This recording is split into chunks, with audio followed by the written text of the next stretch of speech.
Kiat teman-teman sekalian untuk dekat dengan Allah Subhanahu wa taala adalah kata kuncinya paksakan ibadah dan paksakan tinggalkan dosa. Harus dipaksa. Harus kita paksa jiwa kita ini. Cambuk jiwa itu, cambuk dengan ilmu dan keimanan. Mulai sekarang saya mau on time sholat di masjid, tidak mau ketinggalan. Apapun konsekuensinya, paksain. Sesuatu kalau sudah dipaksakan dan menjadi sebuah kebiasaan akan enak dikerjakan, otomatis. Tapi kalau kita kendor, sesekali saja dikerjakan, maka akan luluh seperti biasa umumnya. Begitu pula dengan dosa, paksain diri untuk tinggalkan. Lihat yang haram, turunkan pandangan. Mau beli sesuatu, tahan tangan itu supaya tidak beli. Paksa, nggak ada masalah kok. Tangan kita nggak putus kalau kita nggak beli DVD film yang tidak benar misalnya. Alihkan ke Al-Quran. Setan goda, lawan. Jangan terus-menerus kendor, imannya seperti kerupuk. Sedikit diramas sudah hancur. Ini jangan. Sampai kapan Bapak Ibu mau terus berlale-lale dalam jauh dari Allah SWT? Sementara iman itu levelnya sangat jauh. Makin kental, maka makin terus, sampai para ulama mengatakan kenikmatan iman akan terus dirasakan oleh seorang hamba selama dia terus mendeteksi dirinya dan juga dia berusaha bermuhasabah setiap detiknya. Ini sudah ketaatan bukan? Ini sudah ketaatan bukan? Ada kemaksiatan ditolak sama dia, harus begitu. Dan harus kita mulai dengan diri kita sendiri dengan cara memaksanya. Gak bisa enggak.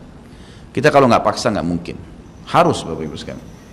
Begitu teman-teman lihat, kamu alim ya sekarang, iya alhamdulillah, saya sangat bersyukur sama Allah. Jangan malu ucapin itu. Alhamdulillah saya berubah, saya merasa luar biasa, saya bersyukur sama Allah karena Allah masih bisa berikan keselamatan saya sebelum saya meninggal. Mudah-mudahan kamu juga bisa rasainnya keimanan saya. Motivasi dia supaya dia mau ikut. Ini enggak. Kamu sekarang alim ya, masa pakai jilbab begitu? Kenapa kamu pelihara jenggot? Masa azan harus selalu ke masjid? Kemudian, oh iya ya, udah sini aja sholat sama saya. Kendor, sholat di rumah. Kendor, ganti lagi kembali jilbabnya jilbab gaul dan seterusnya. Ini sampai kapan kita mau tergoda nih kira-kira? Waktu terus berjalan. Ingat, setiap peluang ibadah, Bapak Ibu sekalian ingat, Allah peringatkan Anda dan saya seperti cuma ini, penyampaian-penyampaian. Dan kita yang mengubah diri kita. Tidak mungkin saya mengontrol Anda satu-satu di rumah Anda, atau tidak mungkin Allah Subhanahu wa taala menurunkan tangan dari langit. Tetapi Allah Subhanahu wa taala memberikan kepada kita penyampaian dan berikan hati nurani untuk bisa menyentuh hati nurani kita agar kita melakukan, ya, mengerjakannya. Harusnya begitu. Jangan pernah malu untuk berubah menjadi orang lebih baik.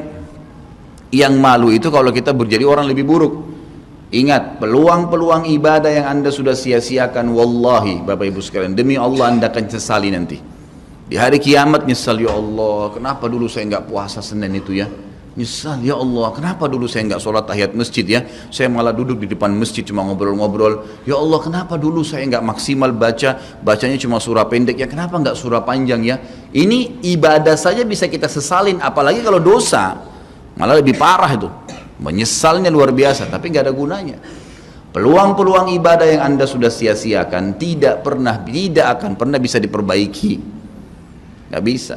Ini tadi kalau ada orang tidak ikut sholat sama kita berjamaah maghrib misalnya, kemudian mereka ikut di pengajian lalu merasa tersentuh, coba ya saya ikut dari awal ya. Memang betul, penyesalan bagus, tapi sudah dicatat dan tidak akan pernah berubah di buku amal. Pada hari itu, jam itu, sholat itu telat, pahalanya beda dengan orang yang awal waktu. Apa yang membuat dia telat? Ya dia sendiri, konsekuensinya. Jangan gitu. Makanya motivasi Nabi SAW sangat banyak untuk mengerjakan sholat di awal waktunya, motivasi untuk di saf pertama, motivasi untuk tidak ketinggalan takbiratul ihram pertama imam. Semuanya itu untuk menjaga hubungan dengan Allah Azza wa Jalla. Jadi untuk dekat dengan Allah harus memaksakan diri dalam ibadah dan harus memaksakan diri untuk meninggalkan dosa.